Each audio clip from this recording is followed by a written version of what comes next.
general de relación al edema, habíamos indicado de que es el aumento de volumen por el acúmulo de líquido en el espacio intersticial del tejido vegetal.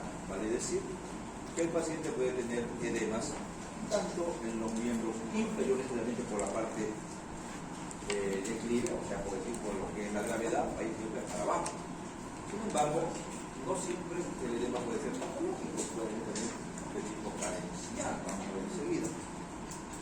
Pero nosotros cuando vemos un pie edematizado, tenemos que tomar en cuenta de que ese paciente tiene una patología que puede ser sistémica o local. Nosotros vamos a ver que esto edema edematizado, una prueba que voy a construir una descripción antero-interna de la tibia o la parte ósea para poder identificar si tiene edema, voy a identificar el tipo de borde de la huella. Si es edema bilateral de los miembros, desde la tibia hay un edema sistémico.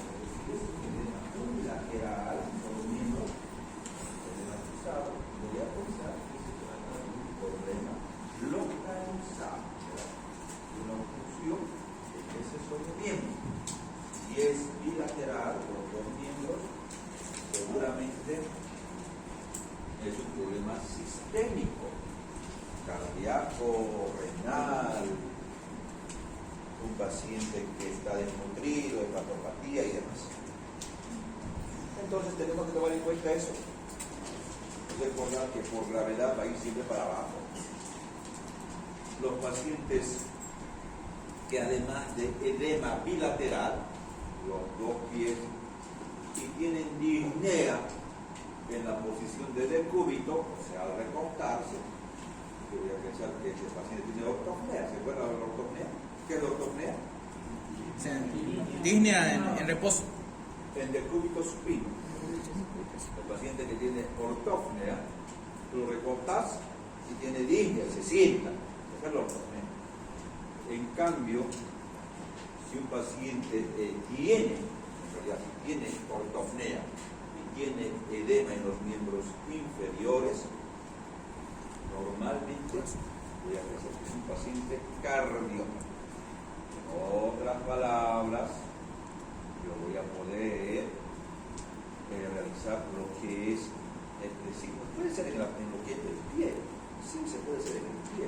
Agarra uno y puede buscar el club de la huella comprimiendo, ¿no? Pero mejor en la parte antero-interna de la tibia, en la parte ósea. ¿Por qué? Porque vamos a poder comprimir unos 10 segundos por lo menos. A ver, ¿qué comprime tu pie? ¿Dónde le dije? Mostrame dónde. ¿Cuántos segundos? Mostrarlo acá. Porque después no saben dónde, por aquí, por allá, están comprimiendo. A ver, levante su pie. Salud.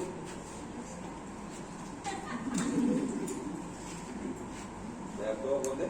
Ya, en la parte interna de la tibia. Antero-interna. Antero-interna. En la superficie ósea. Superficie ósea. A ver, muestra. Aquí puede ser por Ya, donde usted quiera. 10 segundos. Ya, puede jugar. En esta parte, a ver. Creo que le demos usted. 10 segundos por lo menos. 9. Si deja huella, signo de goleo positivo o signo de la huella. Ustedes que han visto, vayan a todos a enseñar. Vamos, por fila. A ver. Vamos. Vamos. Vamos.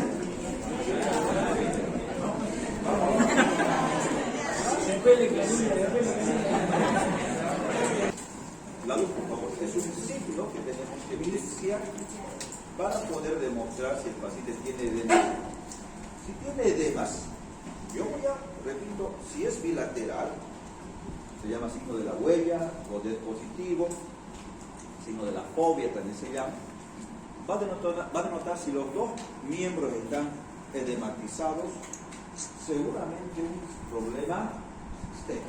Falla cardíaca, falla renal, falla hepática, desnutrición. Pero si solo un miembro está edematizado, porque siempre se ven los dos miembros, lo del solo miembro inferior derecho, el problema no es sistémico, es localizado. ¿Qué puede ser? Una trombosis venosa profunda. Trombosis venosa. ¿Qué más puede ser? Alteración del sistema linfático. Sí, también puede ser. ¿Qué más puede ser? La trombosis arterial podría ser. Que va a tener dolor, cianosis, sin pulsos, qué sé yo. Pero ya tenemos que tomar en cuenta que no es lo mismo unilateral que bilateral. En relación a lo que son los grados, también es importante tomar en cuenta los grados de edema. Cuando está solamente en lo que es el tobillo, es grado 1. Tercio medio de la pierna, grado 2. Debajo de la rodilla, grado 3. Y si es por encima de la rodilla generalizado, es grado 4. Tenemos que ver, repito, si es simétrico, problema cardíaco, o asimétrico. El color también tiene mucho que ver. Puede ser que tenga un color violáceo. En las trombosis venosas puede ser de coloración, ¿no? Trombosis venosas, trombosis arteriales, puede estar cianótico. Imagínense que está una arteria edematizado y enfría sin pulso y puede estar cianótico. Dolor, generalmente dolor en las trombosis venosas. Trombosis arteriales van a estar súper dolorosas, pero en una insuficiencia cardíaca probablemente no tenga dolor. Insuficiencia renal no va a tener dolor, ¿no? Calor local en procesos infecciosos, por ejemplo, también puede estar edematizado un solo miembro. Imagínense que tenga una erisipela por el estreptococo, ¿verdad? Una erisipela, va a haber rubor, calor, dolor, aumento de volumen, pero sí va a estar caluroso, doloroso, como un proceso infeccioso, o signo de árbol de Toboroche, que dice, ¿no? Empieza a edematizarse, una erisipela, un proceso infeccioso. Va a ver si es blando, puedo agarrar el edema, comprime, y es bien blando, como, no sé, pues como la mantequilla, por decir, seguramente es por deficiencia de proteínas, disminución de la presión ontótica de las proteínas. ¿Quiénes dan esa disminución de la presión ontótica de las proteínas? Recordad que existe en la fisiopatología. ¿Quién es ayudante de fisiopatología? No hay fisiopatología. De fisiología. Dante.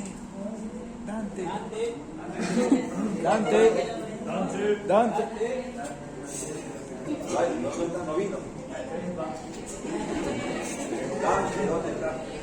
Dante. ¿Qué más crees? ¿A qué era ¿Quién más es? Tenemos que tomar en cuenta que en la fisiopatología del edema, el aumento de la presión hidrostática, cuando hay mucha presión en el sistema vascular, ¿qué va a hacer? Es como estuviéramos acá con bastante agua, tiene que fugar. Mucha presión. Aumento de la presión hidrostática, insuficiencia cardíaca en el mecanismo. Disminución de la presión oncótica de las proteínas, no hay proteínas, el líquido fuga a un tercer espacio, otro mecanismo. Pero cuando el edema es bien blanco, yo pienso que es por disminución de la presión oncótica de las proteínas. Cuando es duro, generalmente es por el aumento de la presión hidrostática, insuficiencia cardíaca, insuficiencia renal. O sea, con solo comprimir, qué blando este edema.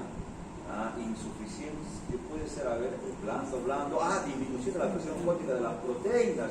No hay proteínas en el sistema vascular en este paciente. ¿Por qué no tiene proteínas? Porque seguramente está perdiendo proteínas o no se están fabricando, o en este caso metabolizando, no se están sintetizando proteínas. Problemas hepáticos. Yo ya me doy cuenta con solo comprimir. ¿Entendió? Sí. Y ya, diga. Ya dijimos los grados. Grado 1, tobillo. Grado 2, tercio medio de la pierna. Grado 3, debajo de la rodilla. Grado 4, anasarca. ¿Entendido? Grado 3. Hemóftisis. ¿Será que un paciente cardíaco tiene hemóftisis? Hemóftisis, la expulsión de sangre rutilante. por la boca. Es rojo rutilante, con tos, con expectoración, pH alcalino. En cambio, la hemóftisis podría ser hemóftisis, la que viene de la vía digestiva. Hematemesis. La hematemesis, ¿no? En cambio, la hematemesis puede ser, bueno, es sangre oscura, con náuseas, vómitos, con alimentos. En cambio, la hemóftisis, sangre rojo rutilante, con tos, con flema y demás. En la parte de cardiología, lo clásico es la estenosis mitral. Entonces, cuando ustedes vean hemóftisis y no hay una explicación neurológica, lo más probable es que sea una estenosis mitral. Vas a escuchar un soplo seguramente a nivel cardíaco, pero también el edema agudo del pulmón, por un infarto de miocardio, que el paciente se infarte y después haga un edema agudo del pulmón, pues el origen estaba en el corazón. Un edema agudo del pulmón puede ser secundario a un problema de infarto, por ejemplo, un infarto cardíaco puede llevar un edema agudo del pulmón y el paciente va a tener tos con expectoración rosada a salmonada. ¿Entendido? Entonces la hemóftisis también puede ser un indicativo de un proceso cardíaco. La mayor causa de las estenosis mitrales generalmente son por una patología que es la fiebre reumática. ¿Quién produce? El estreptococo beta hemolítico del grupo A, el ACE. En relación al examen físico, el paciente puede tener, seguramente va a tener muchos síntomas dependiendo a la patología cardíaca. Vamos a ver, por ejemplo, en la estenosis o en la insuficiencia, sobre todo de la válvula aórtica, hay varios signos, muy interesantes los signos, ¿no? En relación a la valvulopatía de la aorta, sobre todo. ¿Qué hacemos en la parte cardiovascular? Lo mismo. Inspección, palpación, percusión y auscultación. Inspección, palpación, percusión y auscultación. El paciente en decúbito dorsal, siempre recostado, pero también podemos hacerlo en decúbito, dependiendo, ¿no? Podemos cambiar la posición, decúbito lateral o también de posición sentada, pero generalmente en decúbito dorsal podemos hacer decúbito de izquierdo, también parado, dependiendo eso. Con el tórax inclinado para adelante también podemos buscar cierto tipo de patologías, dependiendo. En el hombre pues es más sencillo hacer el examen porque está en tórax desnudo. En la mujer siempre tenemos que respetar el pudor de las damas, un paño podemos justamente emplear. Tórax es siempre relajado, el médico siempre está al lado derecho del paciente, no se olviden. En su examen físico, en su examen de semiología, a ver, revisen el paciente, no se vayan al lado izquierdo, al lado derecho, a la cabecera, al lado derecho del paciente. Por norma, siempre vamos al lado derecho, no se olviden. Siempre hacemos lo que llaman inspección, bueno, siempre inspeccionamos, mirar, ver qué tipo de tórax tiene, ver si tiene o no tiene choque de la punta, puede que se pueda observar el choque de la punta, dónde está el choque, lo podemos ver. También podemos ver seguramente algunos tipos de alteraciones en el cuello, irritación yugular, si puede tener, si tiene circulación colateral, etcétera, lo que uno tiene que observar, ¿no? Inspección, tipo de tórax. Que la ortopnea, dijimos, el paciente no tolera estar recostado, por ende se sienta. Tú lo recuestas al paciente cardíaco y se sienta. ¿Cómo se llama la disnea en decúbito supino? Ortopnea. Disnea en decúbito supino es ortopnea. No se olvide, disnea en decúbito supino. Ahí tienen que hacer un video. ¿Ya acabaron el video? Ahí vamos. Ahí vamos. El proceso. Bueno, Estamos trabajando. entonces tienen que hacer el video indicando la ortopnea. Sí. Paciente sentado, lo recuestan y tiene que sentarse. ¿Qué es la ortopnea? Disney de cúbito supino. También tengo que ver si es que no hay, ¿será que puede dar alguna alteración cardíaca esta ictericia?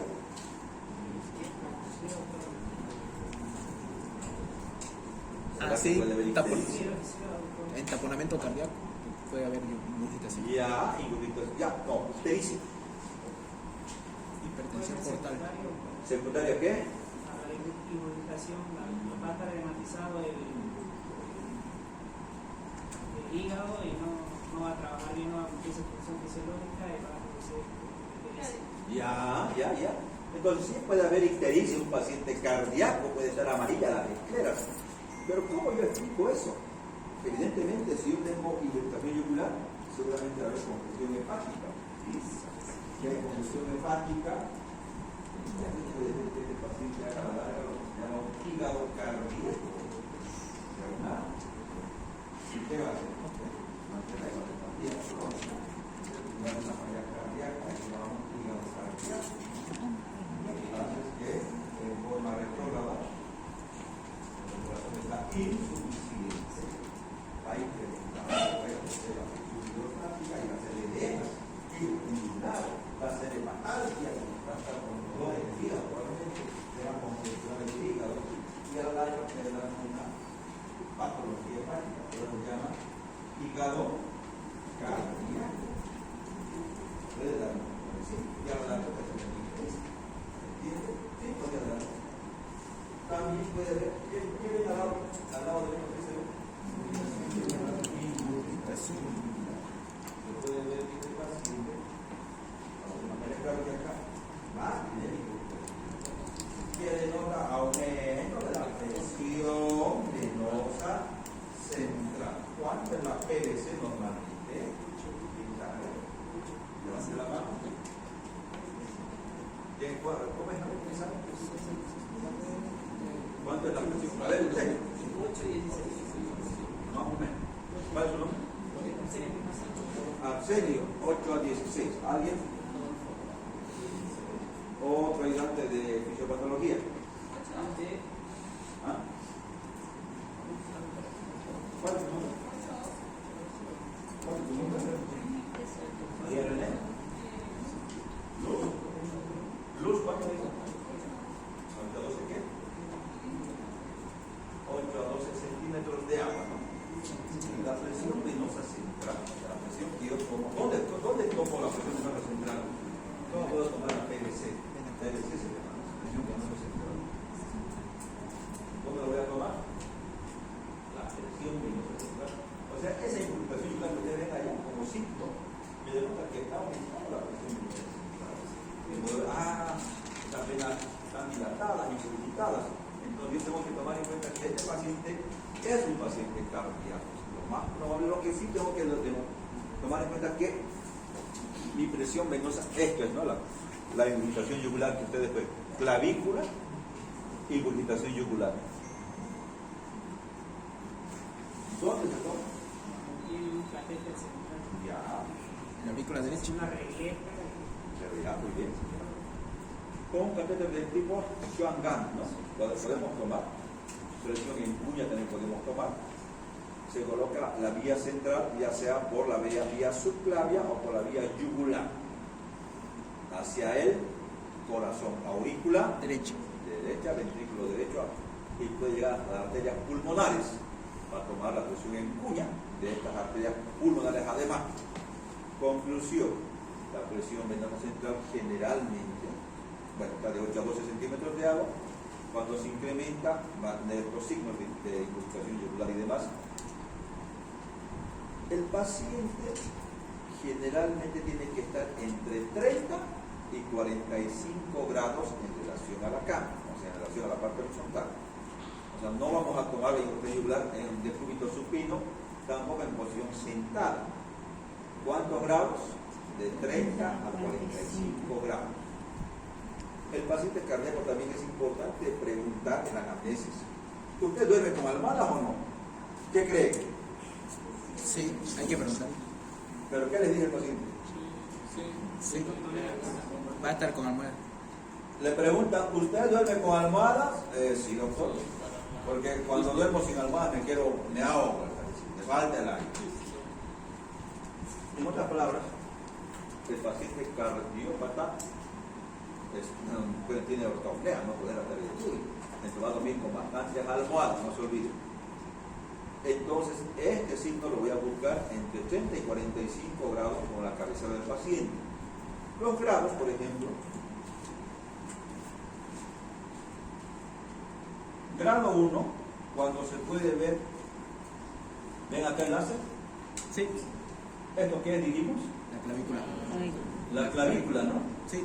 Cuando apenas tú ves 2 centímetros por encima de la clavícula, indica de qué grado 1. ¿Qué músculo es? Esternocleidomastoideo. Esternocleidomastoideo.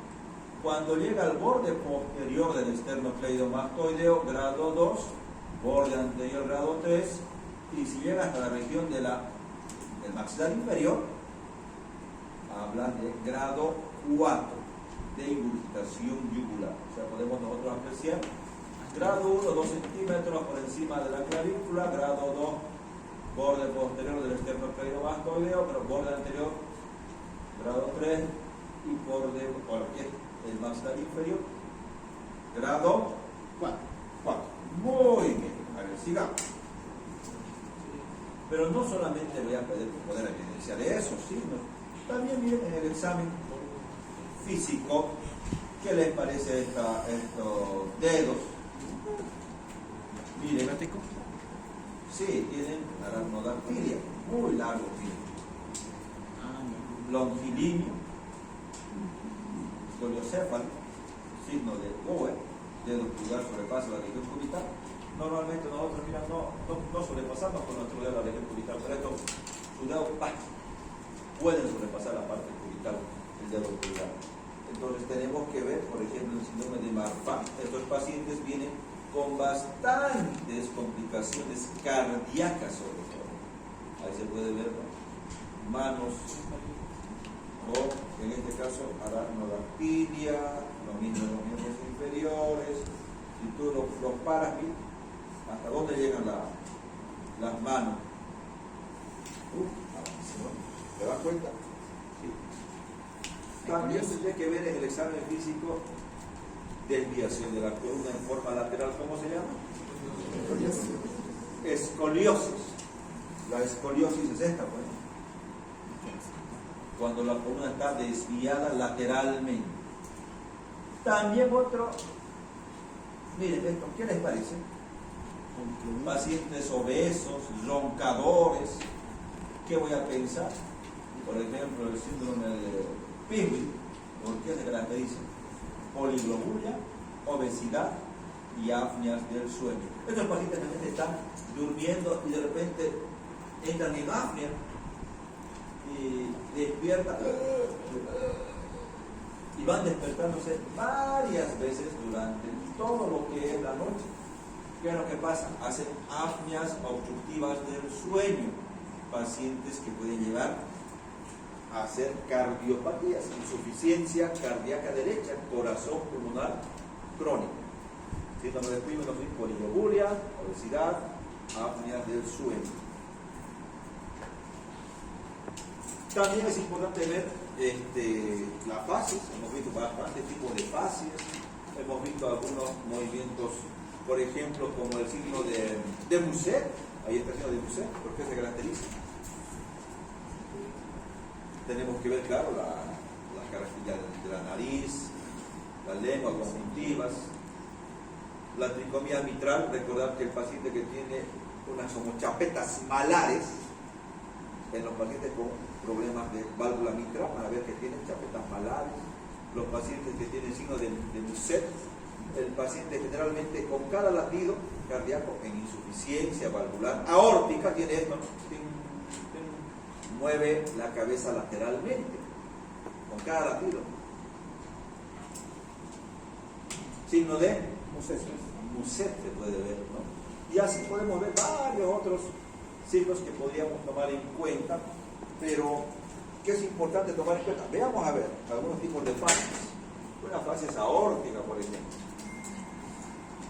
Es pálido, aporcelanado, simula una discreta exoptalmia, parece que estos ojos están medio saltones, ahí está, aporcelanado, y además puede tener otros signos, como dijimos, el de Muset, movimientos rítmicos con cada latido cardíaco de la cabeza. Plan, plan, plan, con cada latido. De Müller, la úvula.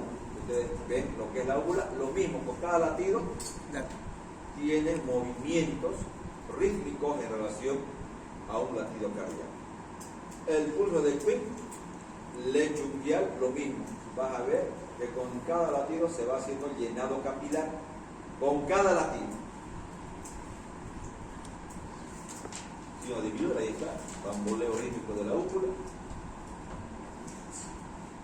No sé si tiene video esto. No tiene video. ¿Tiene video? ¿No? Parece que sí. Vale. No tiene video. Ahí está. ¿Tiene video? Sí, parece. ¿Dónde está? Signo de Queen. ¿Ya dio? No, ya vamos a ver. Después vamos a ver. Capaz después está el video. Miren, otras posiciones anormales que puede tener el paciente. Posición de plegaria maometana.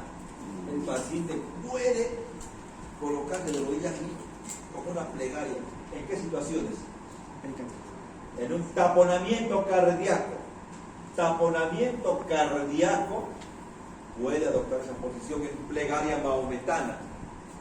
Y también puede darnos lo que se llama clásicamente una triada de taponamiento cardíaco. ¿Alguien se acuerda? Tríada de Beck. La triada de Beck, BSK, Beck, que se caracteriza por ruidos cardíacos hipofonéticos, Potencia. ingurgitación yugular y además de pulso paradojal, patitas hipotensión arterial. Esto puede ser una plegaria maometana, una pericarditis también puede darnos este tipo de posición que el paciente adopta. Manos en garra, el paciente se da el precordio en un infarto, por ejemplo, una pericarditis también podría ser. Ahí está la ingurgitación yugular. Recordar que tenemos que hacerlo un paciente en posición sentada, o a 30 a 45 grados. Una fascia mitral con chapetas malares, mira. Ahí está. Estenosis mitral. Signo de Romaña Massa. ¿En qué se da el signo de Romaña Massa? En Chagas agudo. En Chagas agudo. Entonces podemos nosotros tomar en cuenta eso.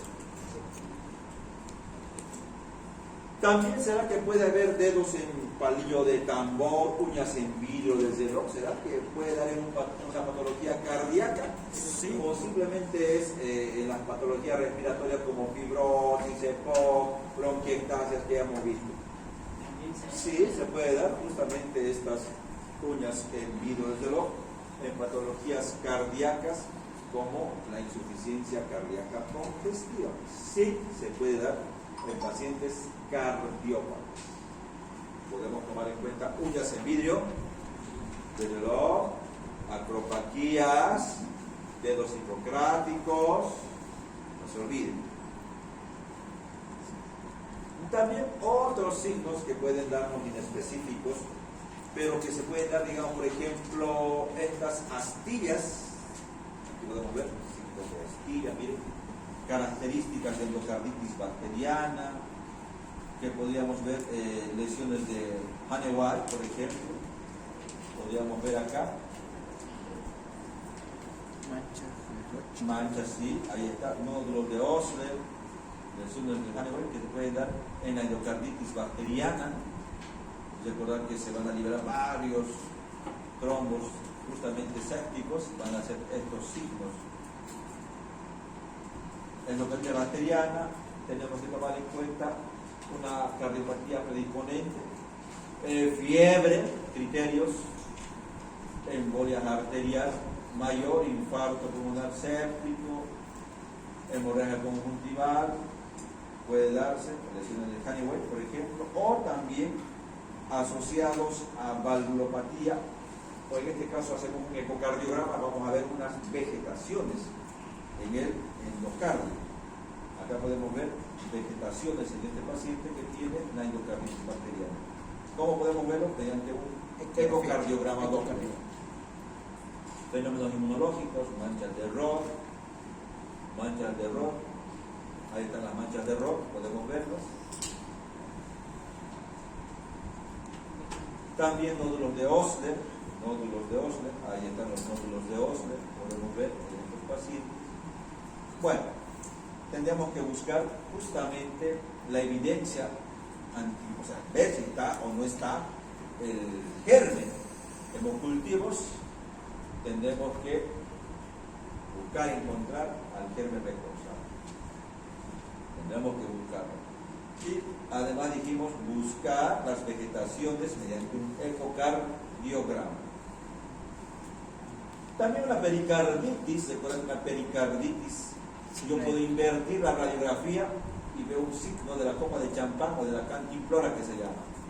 Signo de copa de champán o de la cantimplora que se da en la pericarditis o en el taponamiento cardíaco. Si hay derrame pericárdico, tendría que haber una pericardiocentesis entre lo que es acá el apéndice hipoide y lo que es las costillas en relación a la región axilar, ¿no? Ahí está la triada del Beck en el taponamiento cardíaco.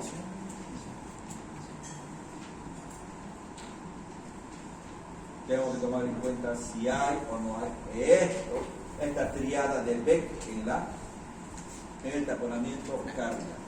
Entonces, en conclusión, tenemos que tomar en cuenta toda la inspección por fuera del área precordial. Tenemos que buscar fuera del área precordial. Hemos visto, ya hemos comentado en forma general, pero vamos a ver el pulso, intrayugular, palpación del hígado, presión arterial. ¿A cuántos grados tiene que estar el paciente para ver incrustación entre 30 y 45 grados? Y vamos a ver, se puede hacer la medición, podemos nosotros medir a cuánto está la presión. ¿Cuánta es la presión, dijimos normalmente?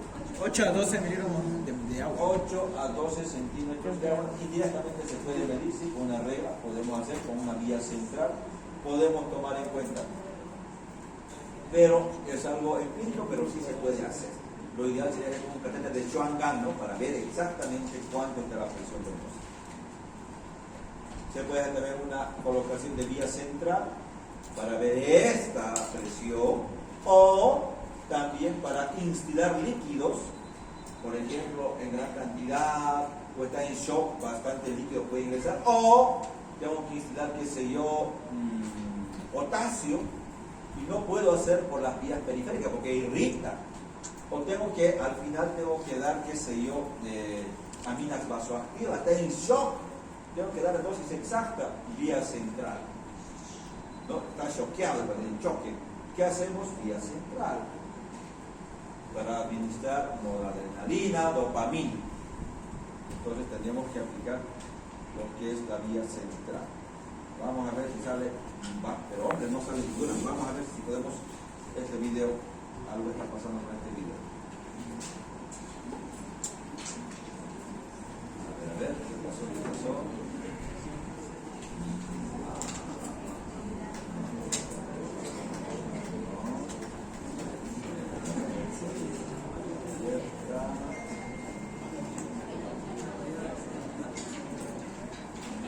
Vayan repasando, vamos a ir preguntando.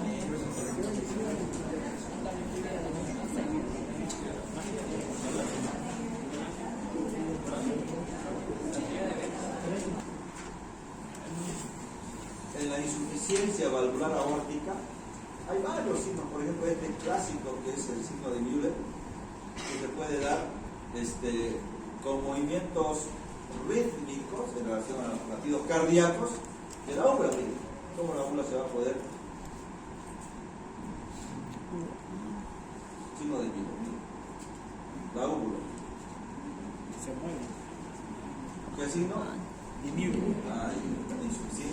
severa.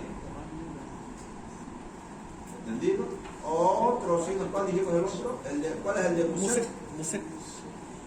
¿Cómo es el de Musek? Ritmo, se van todo. Mientras la cabeza se mueve. Con el movimiento rítmico de la cabeza. A ver, otro signo de insuficiencia valvular aórtica. Acá podemos ver.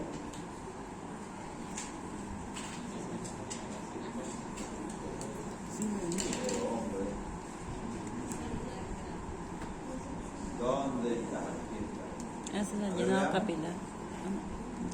¿Cuál es este? Quinto. Ah, De quinto. a ver, mire. Con cada latido hay un llenado Capilar. en el lecho iliaco.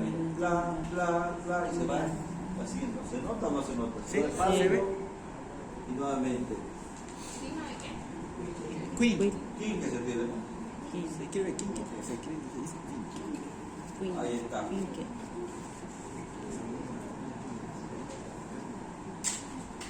Queda a entender lo mismo, insuficiencia valvular ahora.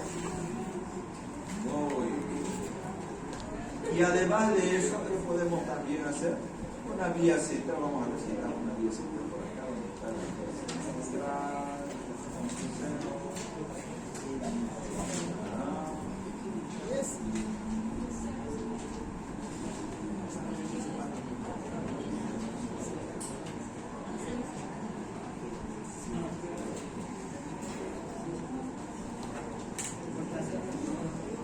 Y para poder hacer una vía central, para poder ver de forma indirecta la presión venosa central, a instilar líquidos y demás.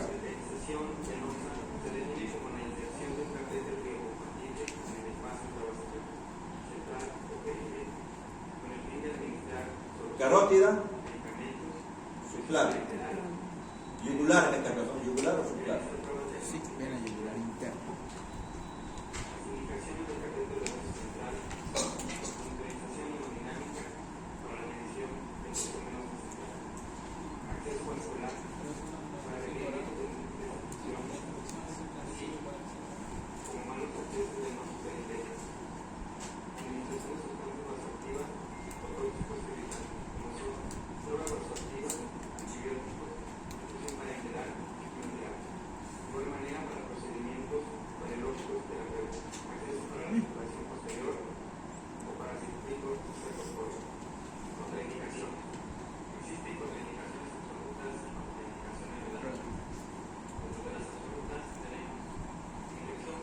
Situaciones localizadas y demás.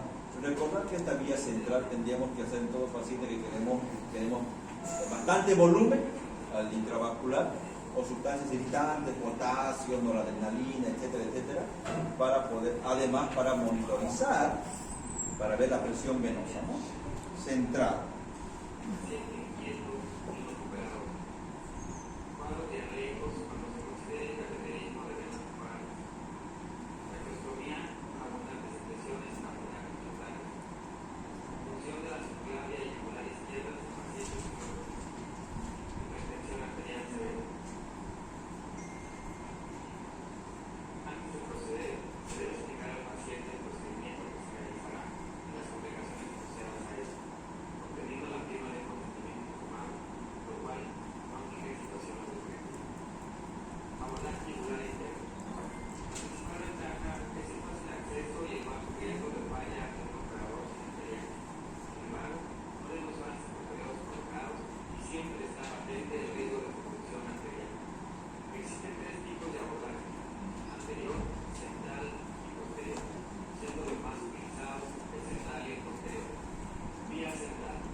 Esto normalmente en el hospital se hace de rutina, pues, ¿no? En terapia intensiva todos los días se hace.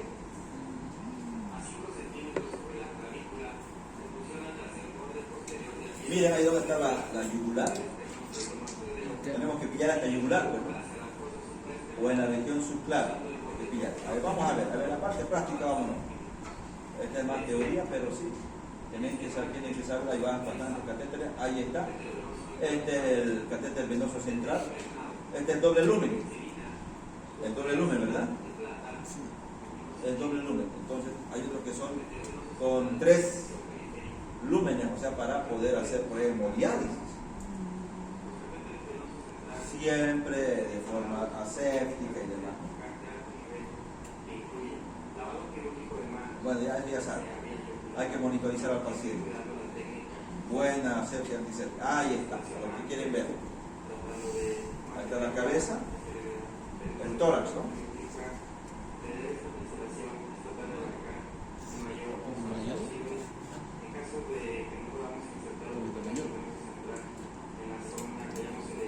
¿Dónde vamos a hacer ahora la vía central? Porque está intubado, mira, está intubado. Está intubado, mira. ¿Qué es esto? ¿Cómo se llama esto? Esternocleidomastoidea.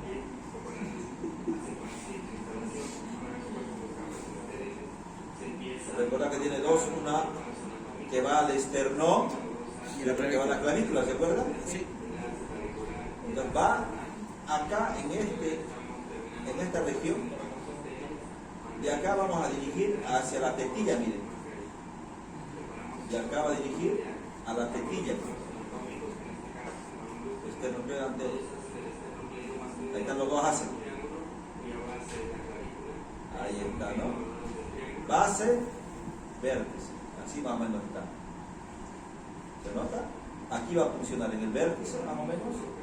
En dirección a dónde? La tetilla. La tetilla. O sea, la guía.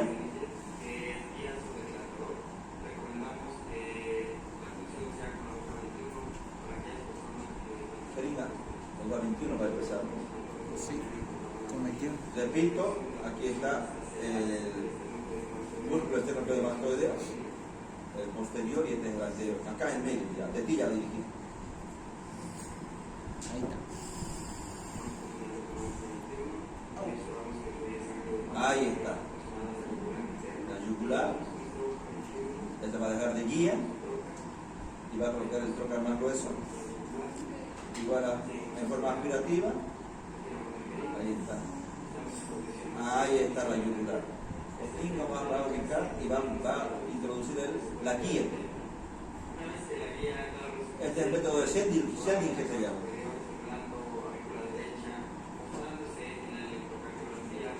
Para ver si el que hay una arritmia está llegando al corazón, si empieza a ser arritmia. Pero no. Y hasta la guía adentro, metálica así. La parte distal tiene cola de chancho, ¿no? Para que no lastimen las arterias. Este es el dilatador. Va a dilatar.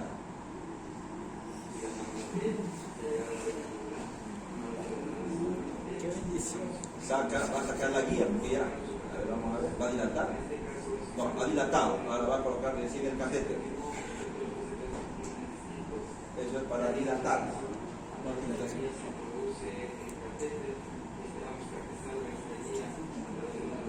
Esa es la guía.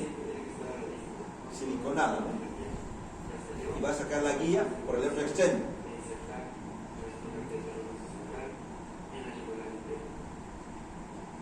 Ahí está, ya salió la guía metálica. Y entonces lo que va a hacer es introducir el catéter.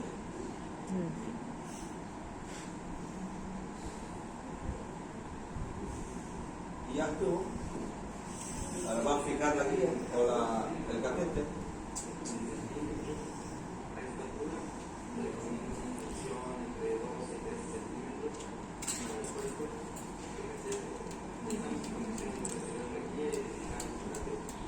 Desinfectando siempre.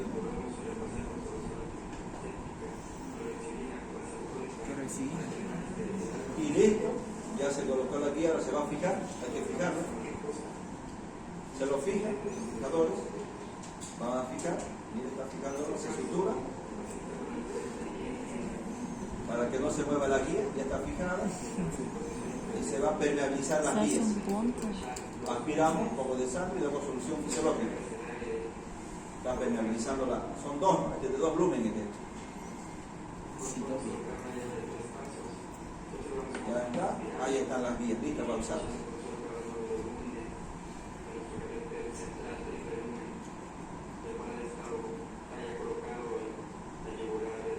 No tienen que echar aire, ¿no? Si entra aire, hace embolia gaseosa. Ojo, no tienes que meterle aire. Tienes que meter todo el aire y decir introducir la solución. Ya está, sí. Permeable. Y ya tú. No apto para sensible.